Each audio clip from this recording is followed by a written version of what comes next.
to order. The time is 1:30. We'll do roll call to get started. Ms. Zalatel? Here. Mr. Weddleton?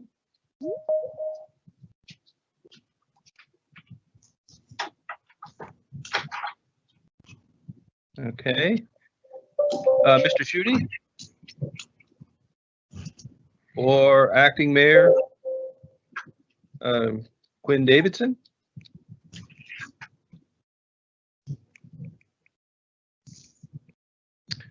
Okay, Ms. Heil? I'm present. We have 3 members, and we have Mr. Chair, Chris. Mr. Yes. Constant here. Yeah, thank you, Chris. I was just going to say, and we have an alternative, Chris Constant, so we do have a quorum. Greg, will you please do the public involvement? Sure. AMATS committee meetings are open to the public, and the public is provided an opportunity to comment at each meeting. If we have a business item, we'll have presentation by staff or a consultant. After that, the committee will be given a chance to discuss it, and then we will go and make sure the public has an opportunity to comment. Since we're doing Teams Live, there is that slight delay, but we'll keep track of that. Christine will keep track of that and make sure we make sure they have an opportunity to comment. And I will note that Mr. Schutte has joined us as well. Thank you.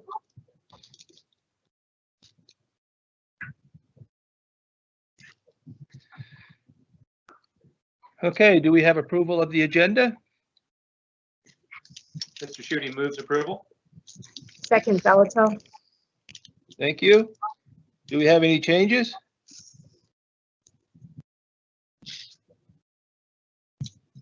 Mr. Constant is on mute, but I do know he wanted to change the order of the day if we could to bring up. I do. There you go. Thank you. I would like to ask you to change the order and do the update of the Seward to Glen Highway PEL at the top. Thank you. Okay, are there any objections to adapting the agenda with the changes?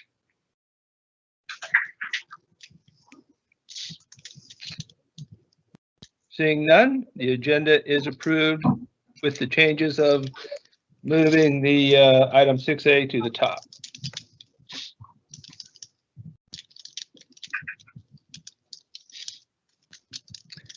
For agenda item 4, we have before us the minutes from the March 25th, 2021 for approval. Do we have a motion? This is move to approve. This is Cindy Heil. Schutte, second. Thank you. Any changes or discussion?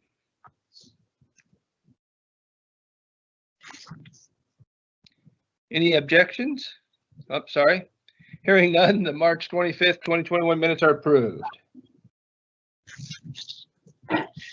Weddleton is here. Thank you, Mr. Whittleton. Let the record show 133 Mr. Whittleton joined us. So moving on to the action items. Before we get to the action items, though, we're going to move on to the change by moving item 6A up to the top, which is the Seward to Glen Highway PEL. Greg, I don't believe you'll be presenting. I think this one's up to me, but I confirm. I'm sure you're ready for that. Very well. Very brief discussion that we had earlier. Last month we talked about the current contract being held up a little bit in the contract section. Since then, the negotiations have finalized within the department. The contract has been moved out of contracts and finalized. The project manager for the Department of DOT has approved and moved the contract out to the consultant for final signatures. And as soon as we get that document back with their signatures on it, which we don't anticipate being more than a few days, the contract will be ready to kick off. Are there any questions? That's good enough. Thank you for me. Very well. Are there any questions or comments by the committee?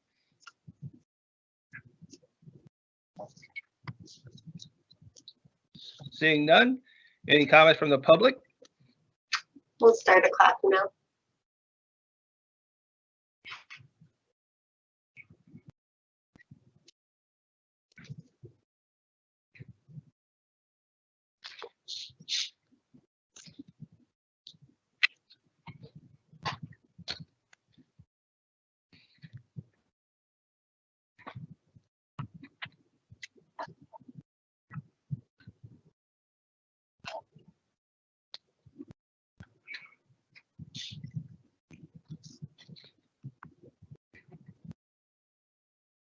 There are no public comments.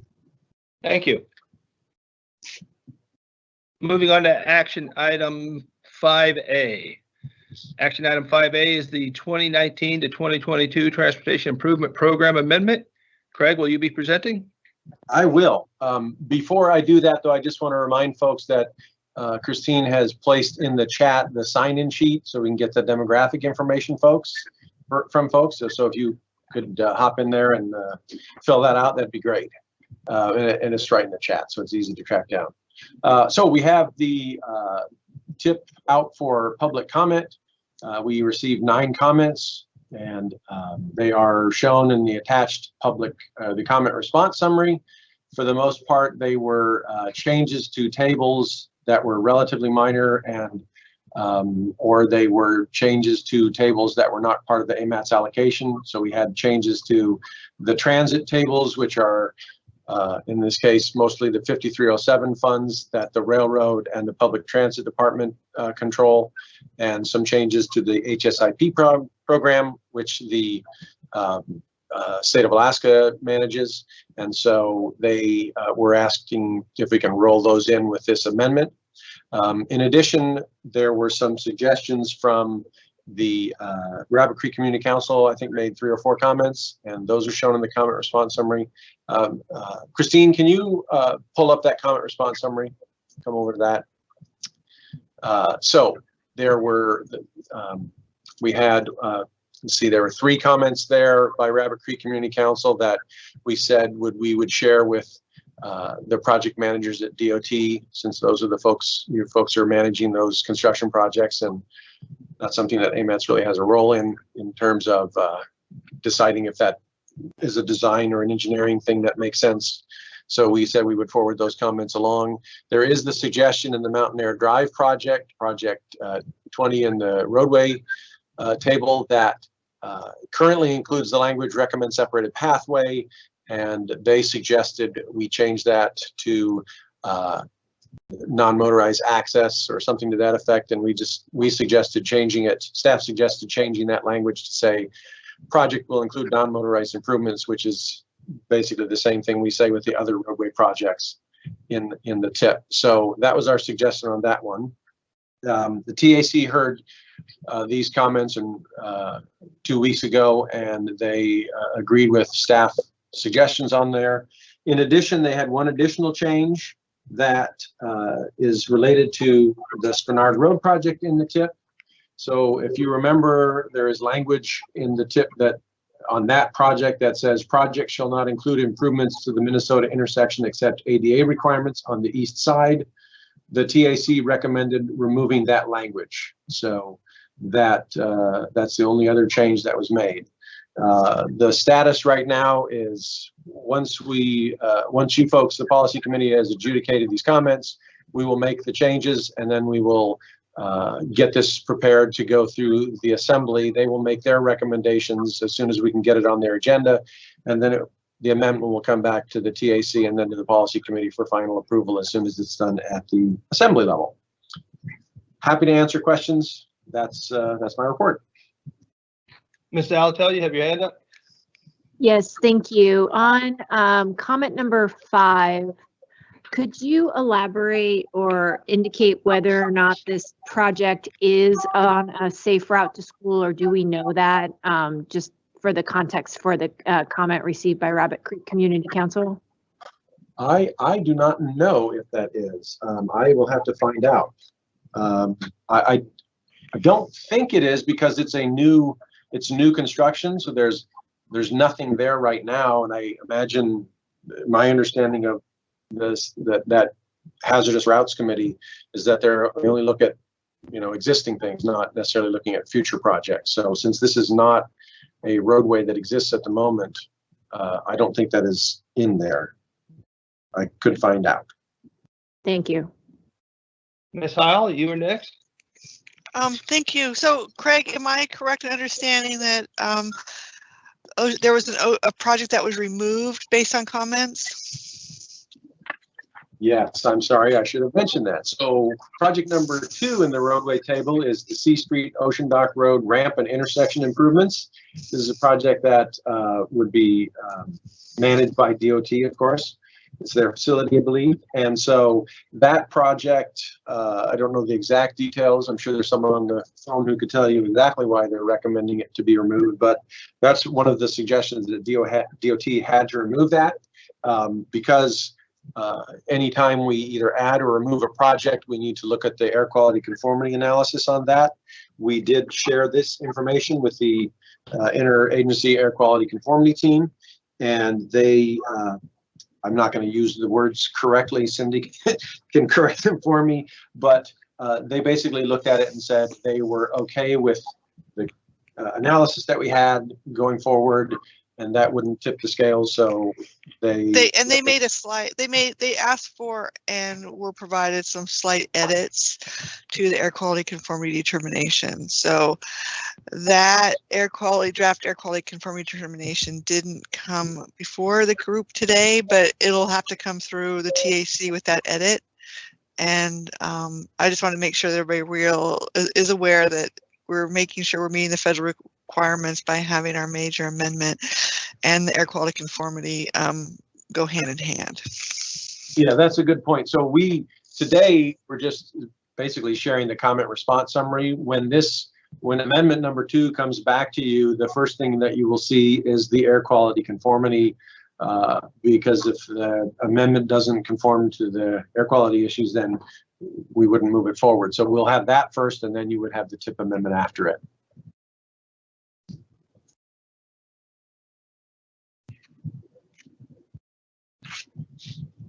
Thank you, Craig. Mr. Schutte? Thank you, Mr. Chairman. In response to the question from Assemblymember Zalatel, Bear Valley is a bus-only school. There are no safe routes to schools for Bear Valley Elementary.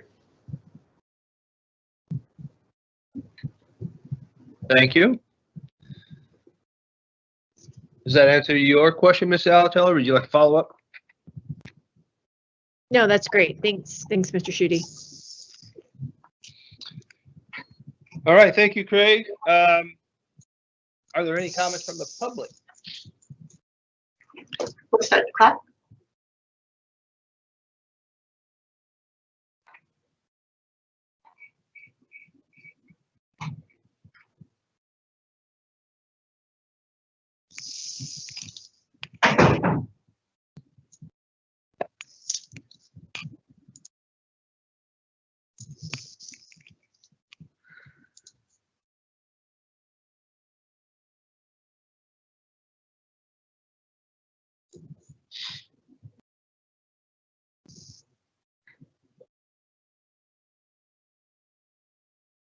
There are no comments.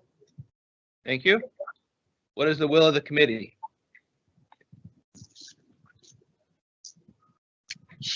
Move to accept I'll move to accept the comments and their response and move the package on to the assembly. Second, Weddleton. Thank you. Are there any objections to approving this motion?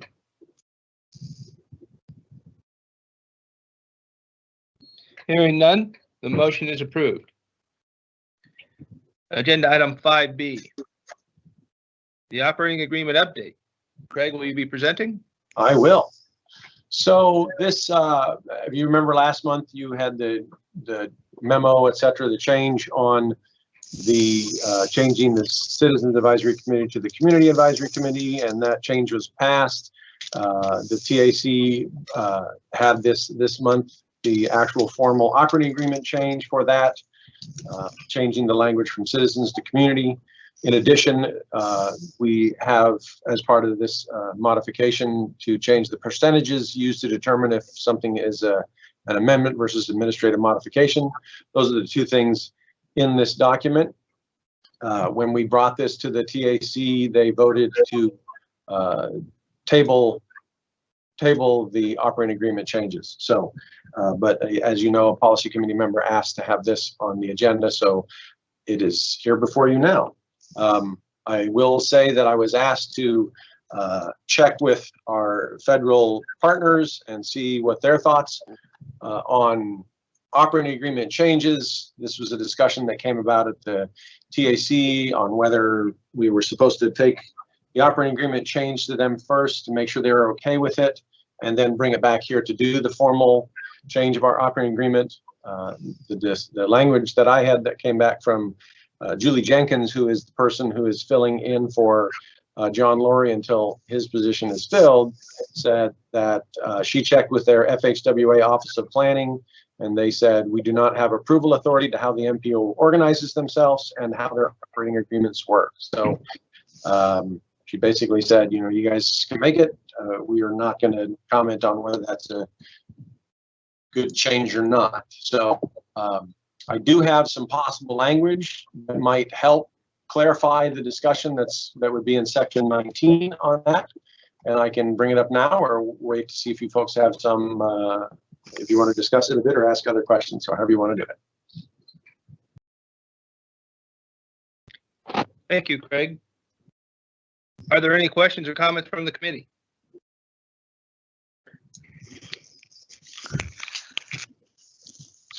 I guess, yeah, Weddleton, if we're, so we're looking at your document, you changed citizens to community. What is this? Oh, there's a percent there. I'm sorry, so I missed that. Changes to the cost of a project would constitute a change greater than or equal to 50%. And what was it before? It was at 75%.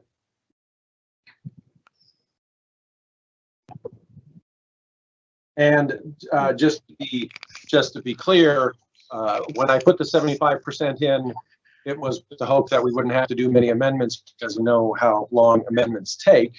And I found some MPO in I believe it was in South Carolina that had a 75% level. And during our review, their review of that, the feds, John Laurie said, if you can show us where someone else is doing it, we'll be happy to accept that. And of course, I was unable to track that 75% down, but I did find that Boston was using 50%. So I was able to share that with him. And he said, okay, so we'll be fine with 50% since you can show another MPO that has that number. So. Okay, so if I could, so this makes it more changes would require a longer public process and policy committee approval. Is that correct? Yeah, so administrative modifications, what used to be called minor amendments, they are something that the TAC can approve in some instances, but in the most cases, it's just as policy committee approval, and no public comment period is needed except for the public comment that's available both at the TAC and the policy committee meeting.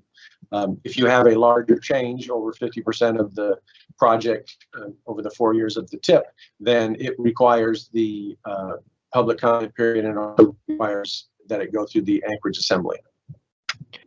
So if I could continue, is what is a practical difference here though? So we lowered the threshold. Is that going to be twice as many come to us or about the same? Yeah, if the change goes from 75 to 50%, then you probably will have more amendments, which will take longer to do. And you know, the longer they take, the more challenge there is to make sure we can deliver the program in a federal fiscal year. So. Was it a lot or is it a few? I just don't have a sense. I mean, because we look at these and I've never really calculated in my head what percent change it was. Well, for example, with this particular amendment, we have all the comments, and as you saw, there are about 6 of them, and several of them were for the AMATS allocation. During the time that I gathered those different amendments, there was a project status meeting out at DOT where project manager said, oh, we need 200,000 more on this project, or we need 75,000 more on this project. So there were a bunch of changes in a relatively short period of time. If that was an amendment, then, and we didn't have an amendment underway at the time, that would start the clock of a new amendment. In this case, because those changes are minor, we can do those as an administrative modification.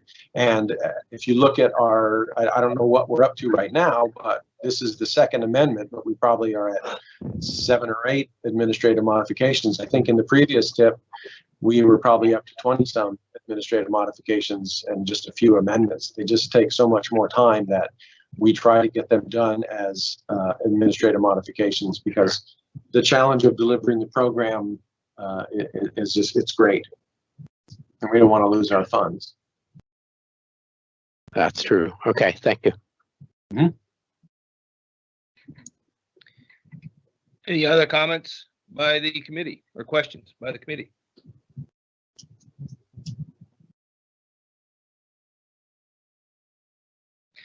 Seeing none. Any comments from the public? I'll start the clock now.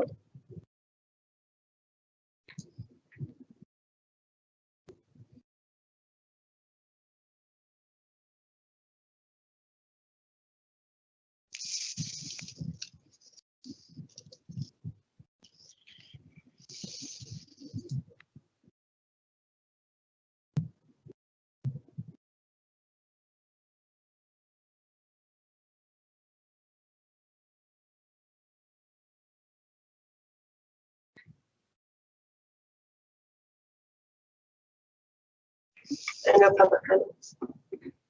Thank you. What is the will of the committee?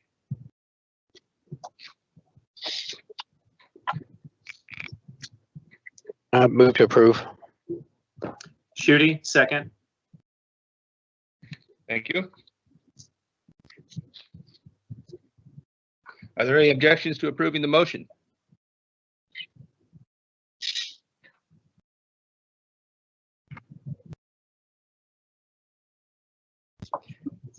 Seeing none, the motion is approved. All right, Craig, are there any more action items? No, sir. Thank you. We will move on to project updates. We already did item 6A, so moving on to item 6B, Spenard Road project update. Craig, will you be presenting? I will allow and happily allow Mr. Baskey, the project manager on that from DOT, to share. Thank you. Mr. Baskey? Yeah, am I coming across all right? You Yes, are. sir. Perfect. I'll do the share screen here.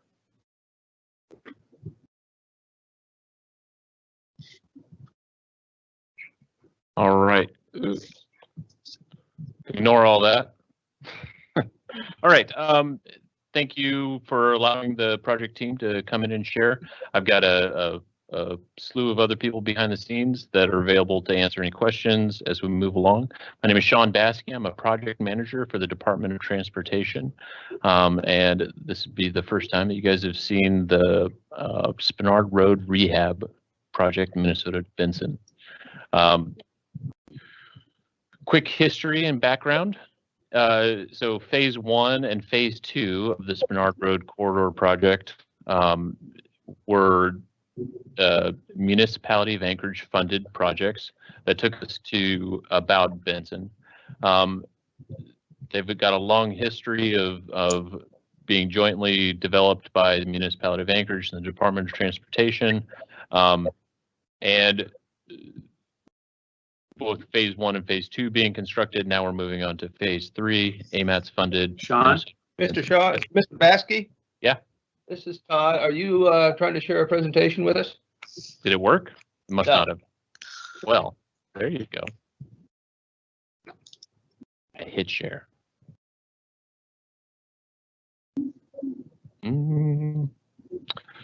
Technology is great, except for when it doesn't work. Did it work? There we go. Yeah. Got it now, Sean. Great. And swapping. Okay. So phase 1, phase 2, the top of that image on the right, and then phase 3, Minnesota to Benson. Project purpose, great project purpose. Everybody in the community wholeheartedly backs this project in trying to deliver some important improvements to the community. We haven't heard a lot of concern about making improvements in the corridor.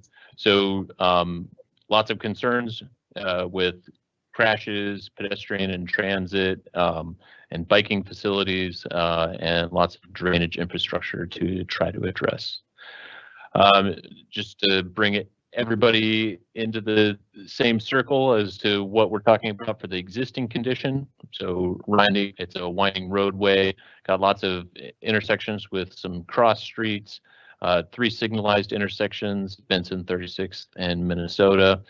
Decent amount of traffic, but certainly not as much traffic as we would have seen in phase 2 of the project that the municipality delivered just north of here. So 8,000 to 10,000 vehicles a day. We've got a 4-lane facility, feels narrow when you're driving down it in some of those lanes. And then a 35-mile speed limit and a very narrow right-of-way. And then as we move through the next couple slides, we'll see, what the feeling is like going down the corridor for our walkers, our bikers, and other modes of transportation, transit facilities, and other things. So generally, I'll just say that it's an uncomfortable experience. The project team went out and last fall and experienced it.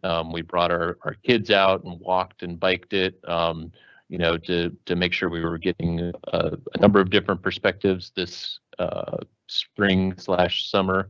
We'll get out there with the public and have a virtual walkthrough where everybody else can kind of walk through it and give us some feedback on what it is that they see and feel.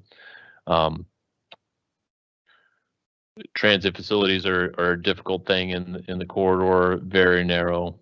If you're walking through there, it is not comfortable by any means.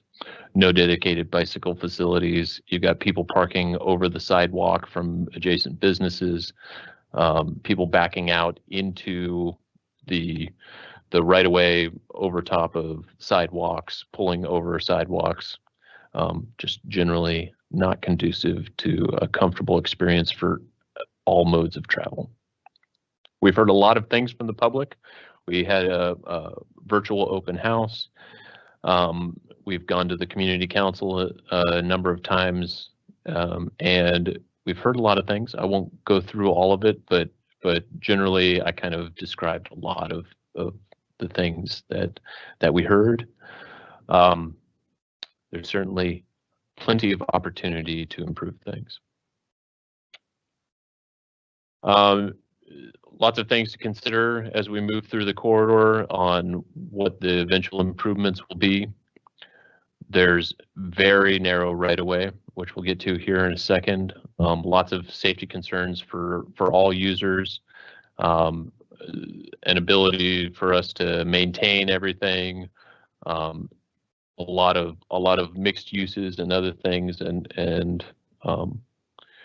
certainly some desires to change some things into a different experience. We quickly went through an alternative analysis already to look at the major alternatives, 4-lane versus 3-lane, keeping the existing kind of look to it. And pretty overwhelmingly, the public is in support of putting in a 2-way left turn lane, road diet kind of alternative. And so we pivoted towards that, but just wanted to confirm that we were all moving forward in the right direction. That did not take much time at all. So quickly here, we can look at the overall right-of-way picture down the corridor. It's a small map, but the colors help. So 70 foot of right-of-way or greater is in the yellow spaces. In the orange spaces, you'll see 65 feet wide or approximately there. And blue would be 60 feet. And so generally through the main corridor, you'd see a 60-foot wide right-of-way. So a very constrained space trying to fit a lot of uses into it. We are advancing and looking at a number of different alternatives. I'll be honest that we have not shown these to the public outside of the TAC meeting, so you're getting the first look at what we're looking at. Certainly we anticipate going out to the public and having lots of conversations about these moving forward, but before doing so, we wanted to make sure to bring it to the policy committee. So we're looking at, this would be what we'd characterize as the phase 2 section. So the previous section north of Northern Lights. And so the only difference between this section and the one north of Northern Lights is the two-way left turn lane was a 12-foot lane as opposed to a 14-foot lane, which didn't meet a design criteria manual from the municipality of Anchorage. So right now we're showing a 14-foot lane. This overall width is 65 feet. The previous width of that other project was 62 feet. And the reason for that is we've included 1 foot outside of this in order to accommodate signs and other things in order to make sure that we comply with federal processes and right-of-way needs. We are looking to narrow all of these cross sections. I'll just say that because we're trying to fit largely within a 60-foot right-of-way. All of these options that you're seeing are 65 feet wide. So this one is a modified option 1, which basically takes that bike lane and puts it up on the sidewalk. There's pros and cons associated with this. It does not fit within the existing right-of-way, just like the last alternative and just like the next one. It does meet the design criteria manual in regards to providing facilities for both walkers, bikers, and all of that.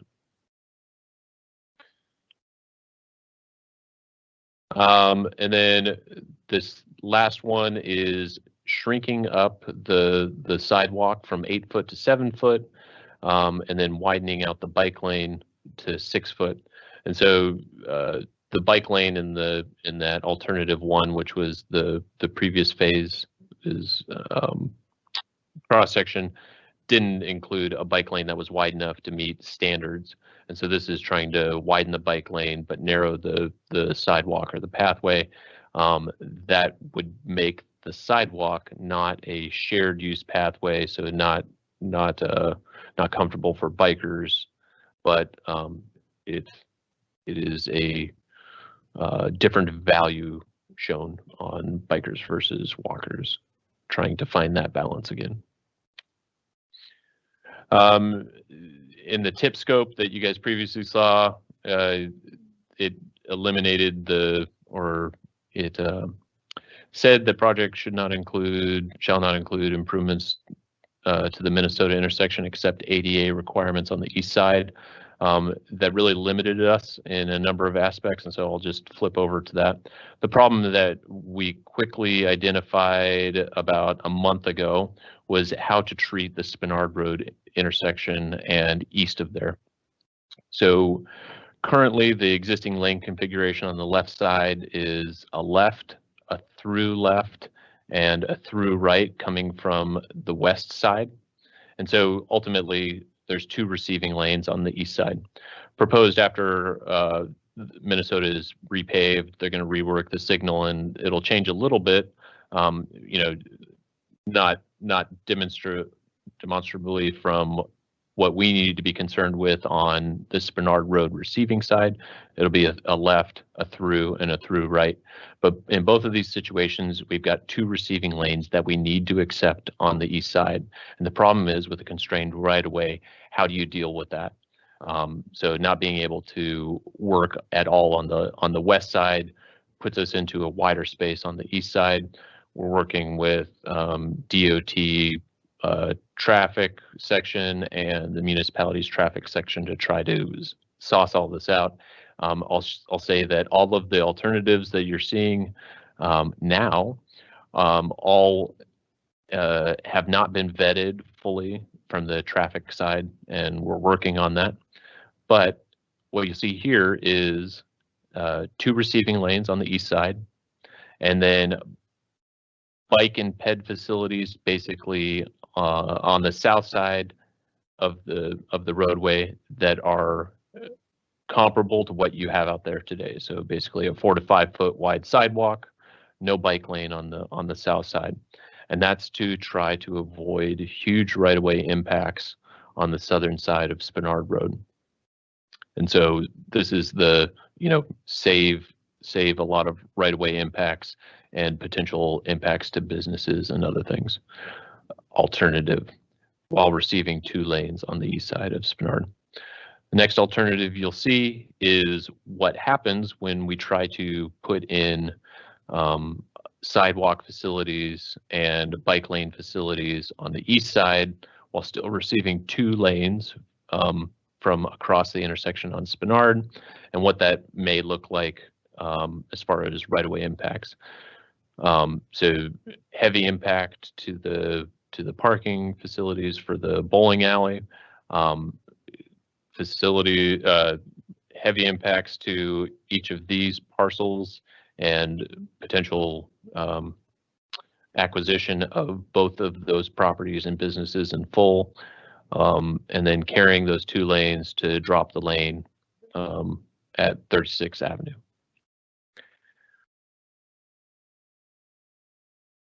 Which takes us to the next alternative, which again hasn't been vetted fully by the traffic sections of both the department and the municipality of Anchorage, but it's a 1-lane receiving lane, which requires some work on the west side of Minnesota in order to narrow things down and only have 1 through lane.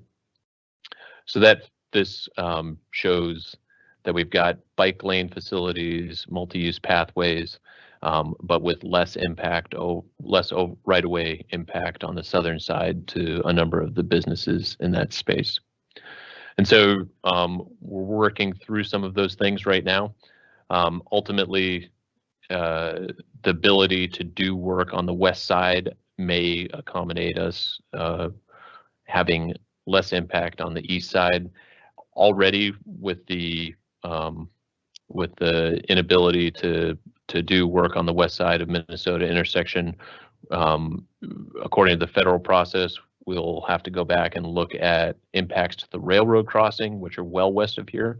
But according to the federal process, any railroad crossing that is near the project has to be analyzed to meet certain criteria, which likely pushes us into, just looking at it and maybe making improvements to it.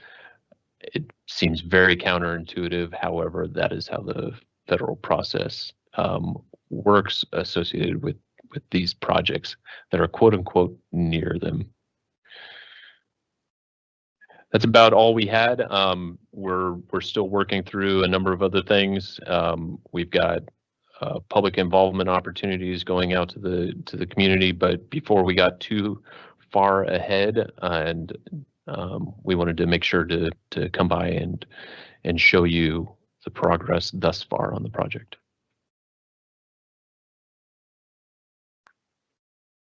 Thank you, Sean. I see a hand up already, but are there any questions or comments by the committee? Mr. Weddleton, you were first. Thanks. I have a few, so feel free to give me the hook if someone else raises their hand. One thing, since it's the most recent thing you talked about, Sean, if you leave that image up, Sure. Under your challenge there, right there. And I suppose you'll do traffic counts. I just, coming off of, heading west or east on Spenard there, is the traffic so high that you need 2 lanes? I've driven it 1,000 times. I couldn't tell you. I don't know. But, if there were, better facilities along 36 between Spenard and Minnesota, and you could pull biking and walking away from that stretch, is that, that's not in this project definition, so I imagine you're restricted. Is there some way to include that to be somewhat simultaneous, and maybe then you don't need the bike and ped on this stretch to be quite as nice? So I'll just speak to what we know right now. So we've done some modeling. We've done some work with both traffic sections. There's still some disagreement.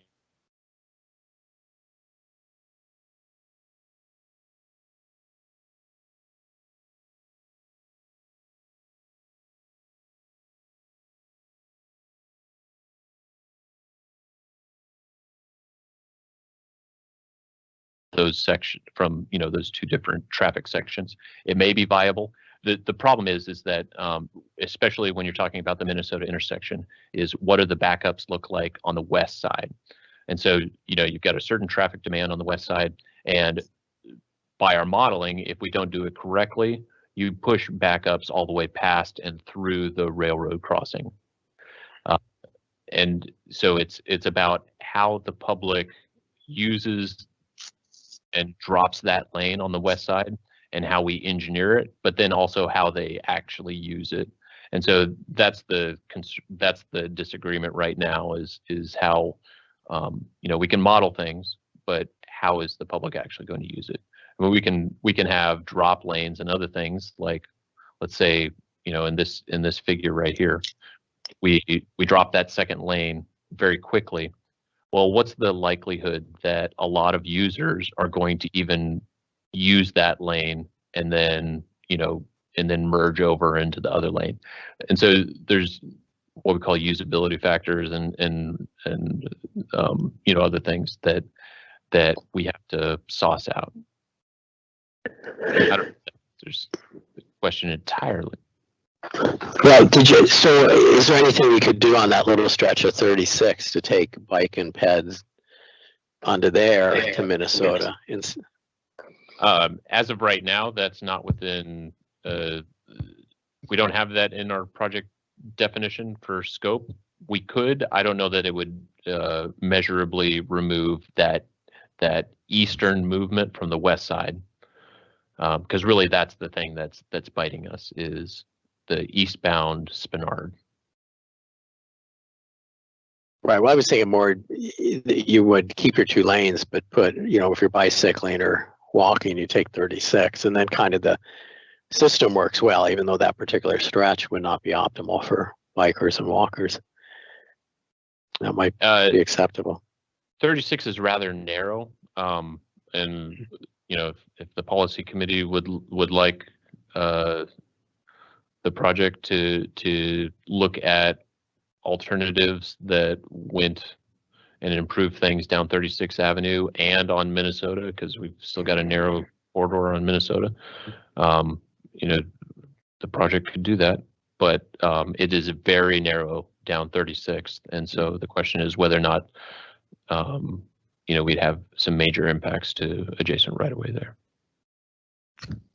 Okay, I have more, but to the chair, I see other hands up. I'm happy to wait. Sure, thank you. Mr. Schutte, you were next.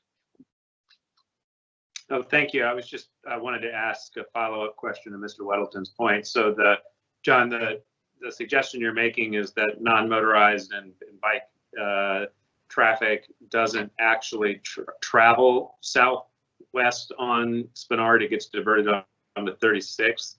And I guess the follow-up question is if that's what you're describing, which I think you are, what happens when that gets to Minnesota? But yeah, that'll be a mess there too. It's a mess one point or the other. So I understand the weaknesses here. You know, I used to live in Sand Lake and bike. You know, I would go through neighborhoods more often, and I'm a pretty brave cyclist. But I'll tell you, this stretch, when you hit Minnesota, yeah, I'm very comfortable with traffic, but that is such a mess there. You know, I'll ride in with cars, and I avoid that. And you know, so I would take 36 and infringe on the rules a bit and pop over the median, and head west. But and I know you can't encourage that. So I don't know. And I know these are explored many times, and there was that whole idea of the couplet and so on. You know, and I think we pulled 36th and the intersection out of this project to get away from that controversy holding it up. So I guess I'm broaching it again and probably shouldn't. But. Okay. Thank you, John. Ms. Salatel, you have your hand up as well. Go ahead, please. Thank you. So along the same lines as the questions Mr. Weddleton asked, I guess I'm curious if this is short on right of way, how are the alternatives being vetted against those recommendations in the Vision Zero plan? I agree that this is a dicey area to bicycle on currently, and so but would love to. Or even walk, having engaged with this area quite a bit. So I would just like to make sure that that's flagged and looked at closely as we're in this design phase. Thank you.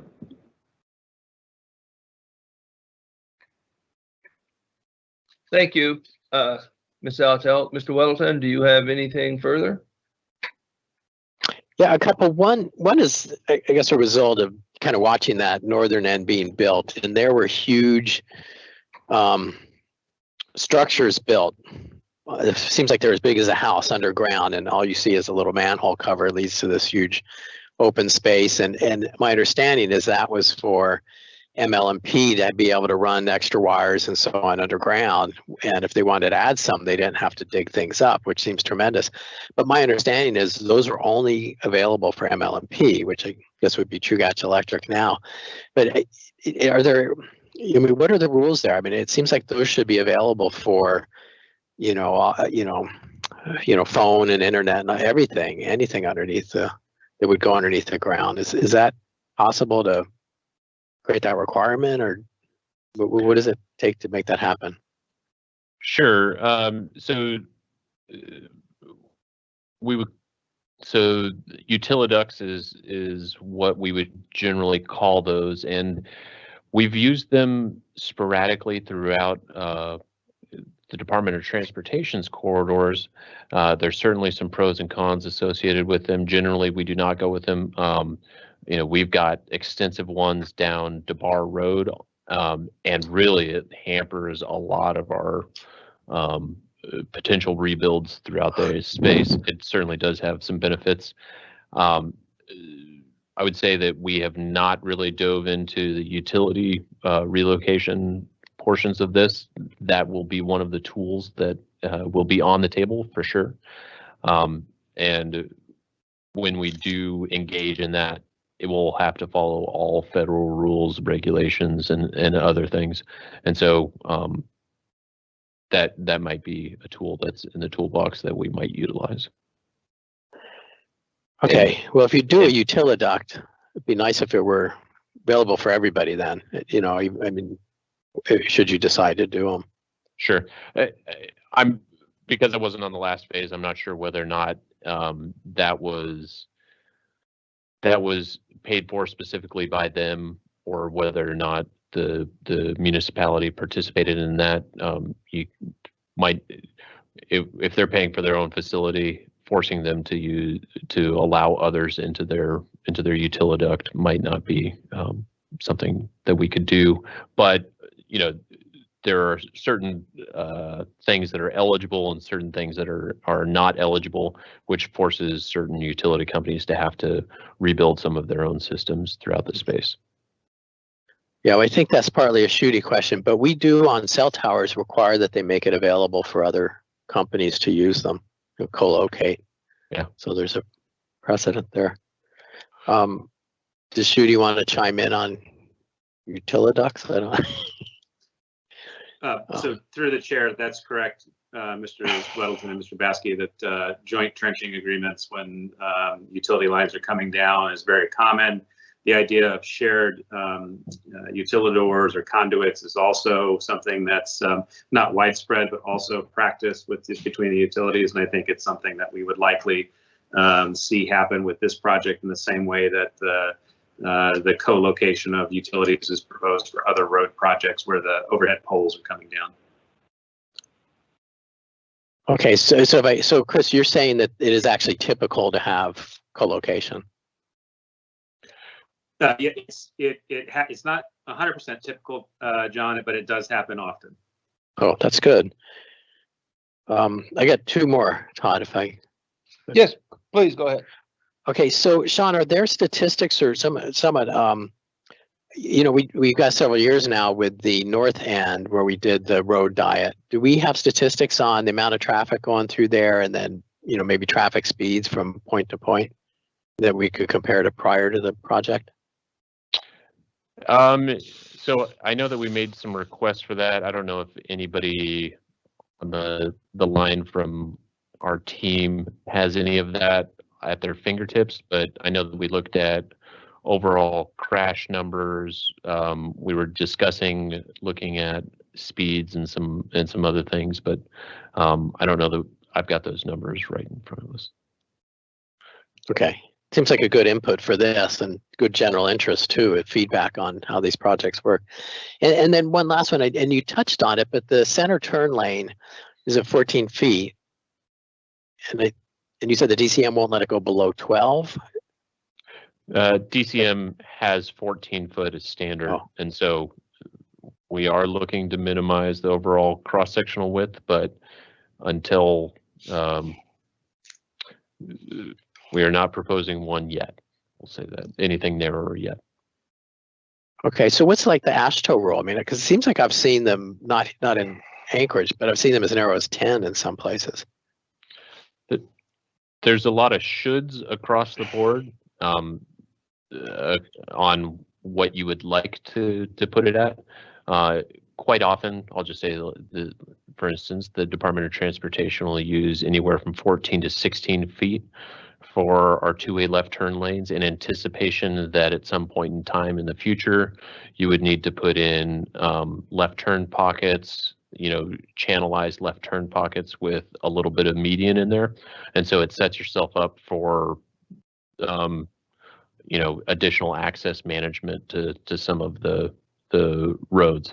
Usually that's on our arterials and other things. So, you know, there's a lot of reasons why you might want wider width for trucking and other things and comfort. Certainly there's reasons to reduce the overall width as well. Okay, yeah, that's a good insight. Thanks. Because there could be a lot of development. There will be development here. Chugach Way is, you know, Cookland housing is poised for more, and I think further up that trailer court will eventually be turned into more units. And okay, all right, good. Thank you. That's it for me. Thanks, Todd. Thank you. Are there any other questions or comments by the committee?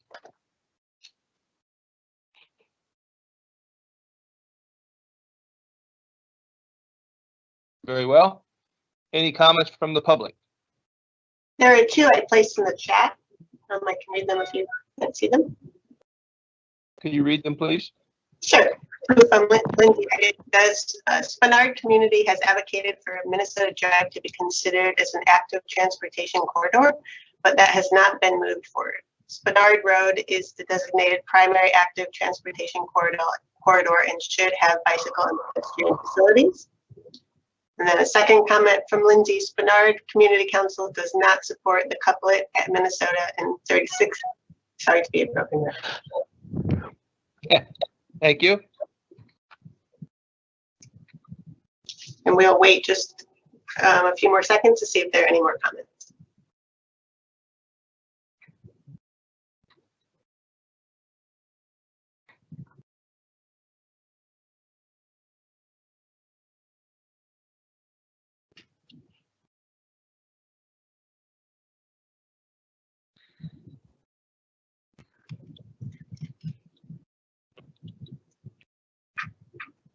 No further public comments.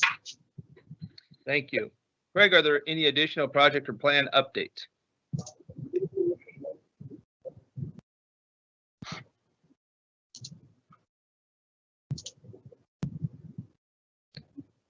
I couldn't hear you, but I'll take that as none.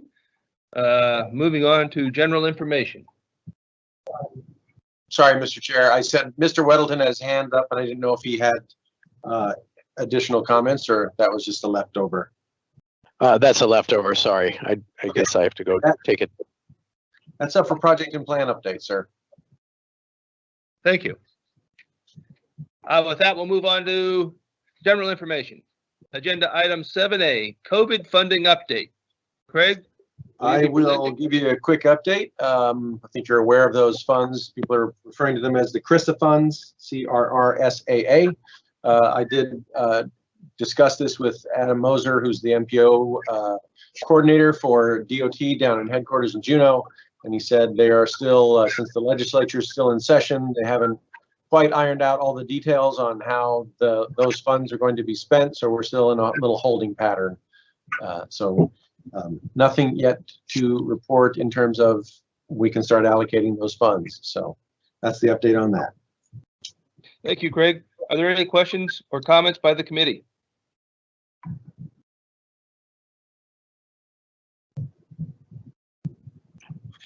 Seeing none. Any comments by the public? I'll start the clock.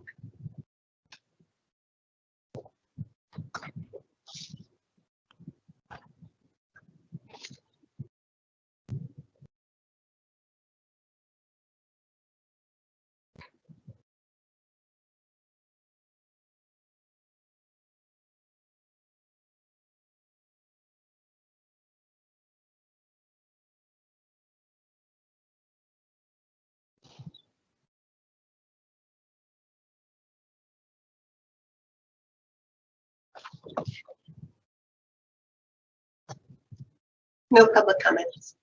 Thank you. Agenda item 7B, AMATS Newsletter.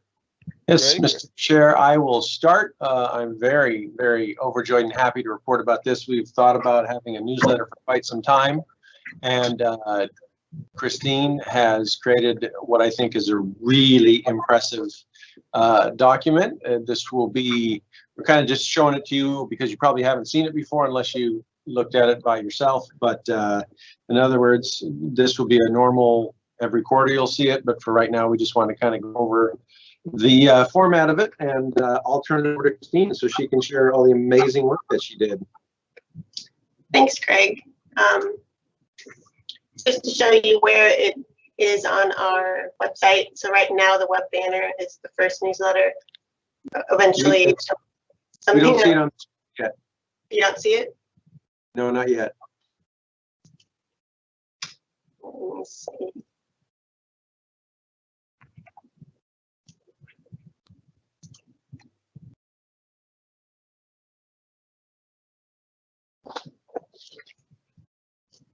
Still not there yet. I can try and share it online and you can work through it. Yeah, I don't know what happened. Do you want to try to pull it up? Yeah, let me see if I can pull it up on mine real quick. See if folks can see. Do they see our homepage yet? Not yet. Nope. We love the technical difficulties. Huh, awesome. I still see it as if Sean is talking on my screen. Is he still sharing? Is that what it says? Let me see. No?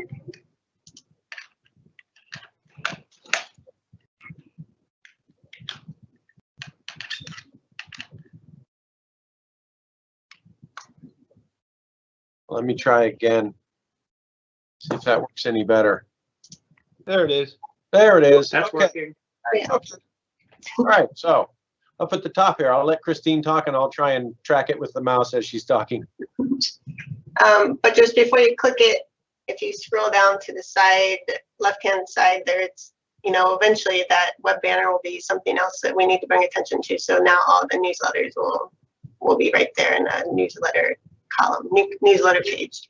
But if you click on that banner, Craig, it should pull it up. And so it says story map. If anybody needs a printed copy, translated copy, we're happy to do that. If you can just scroll down, it's going to always have these sections. So that top bar at the top, when you're reading it, they'll stay up there. So you can also just jump to whichever section you're particularly interested in.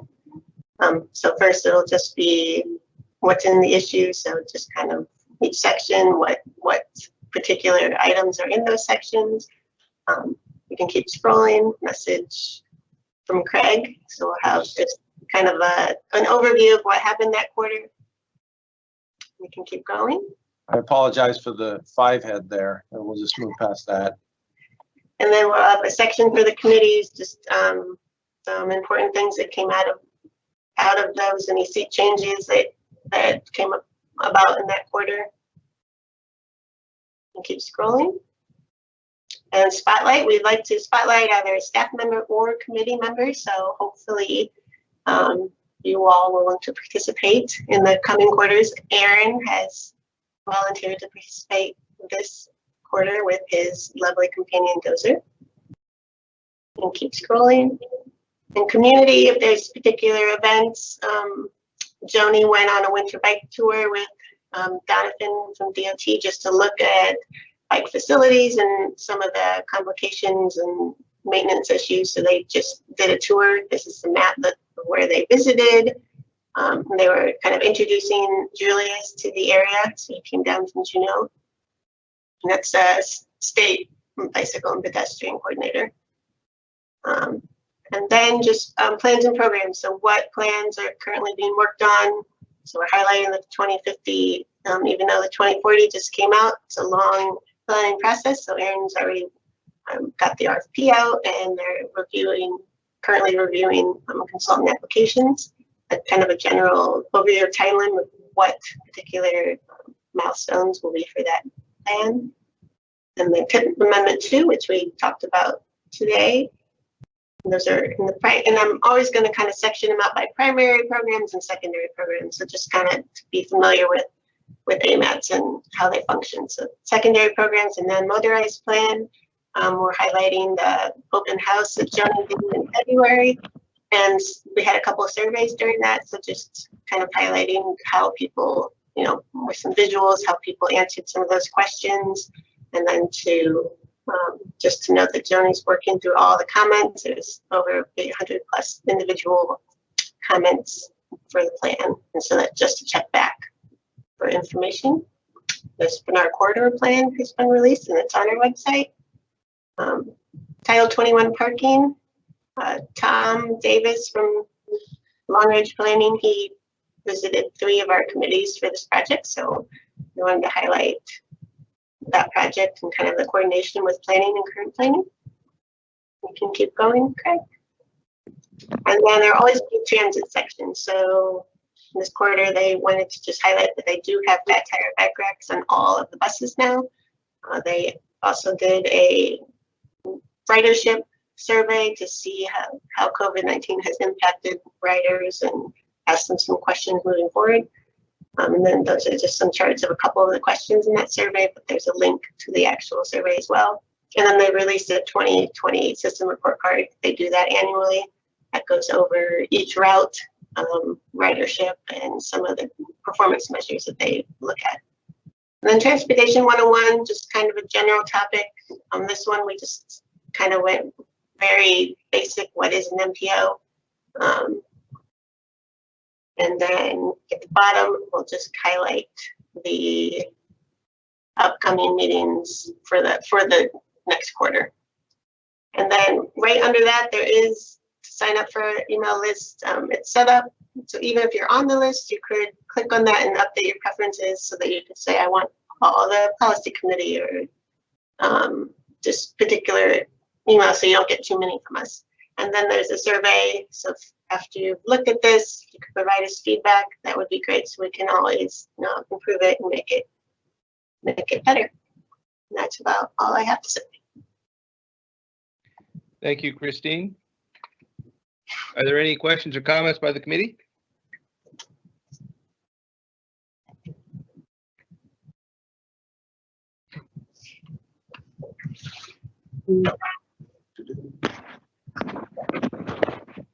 Mr. Schutte, you got your hand up. Thank you, Mr. Chairman. I just wanted to pass along kudos on this. I'm very impressed with it. Good work. I think it looks very helpful, very informative. Thanks. Thank you. Any other questions or comments by the committee?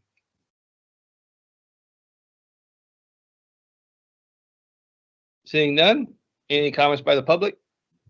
I'll start the clock now.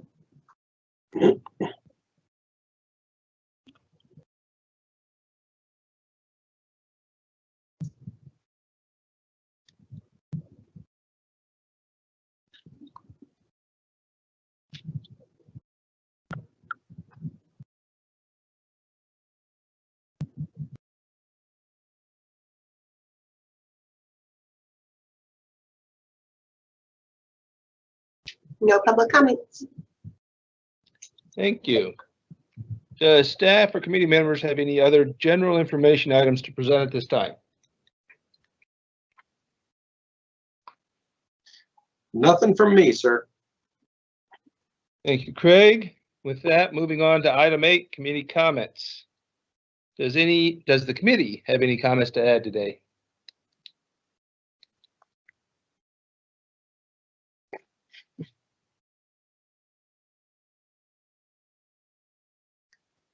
Okay, seeing none, we'll move on to item 9, public comments. Are there any comments from the public at this time? We didn't receive any, but I will start the clock one more time.